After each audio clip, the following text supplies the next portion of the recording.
So lovely collection, katan పట్టు silk fabric with lovely grand borders. Both sides కూడా ఎంత బాగుందో చూడండి అసలు వీవింగ్ పార్ట్ అనేది.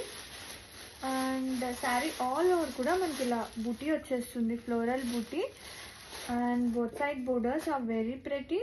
సో గ్రాండ్గా ఉంది కలెక్షన్ అయితే. కలర్ వచ్చేసి బ్రౌన్ అండి, ఇది డిఫరెంట్ బ్రౌన్. అండ్ ఒక్కసారి క్లోజప్ వ్యూస్ చూస్తే మీకు సెల్ఫ్ థ్రెడ్ లైన్స్ అనేది వెర్టికల్గా కనపడుతుంది. And weaving part was very highlight. Grand పళ్ళు, సేమ్ కలర్ కాంబినేషన్తో బ్లౌజ్ వస్తుంది విత్ బోర్డర్స్. ఇది వచ్చేసి blouse with border for sleeves part. And sari all over చూద్దాం ఎంత గ్రాండ్గా ఉందంటే collection. Don't miss out. So lovely fabric, చాలా బాగుందండి ఫ్యాబ్రిక్ అయితే.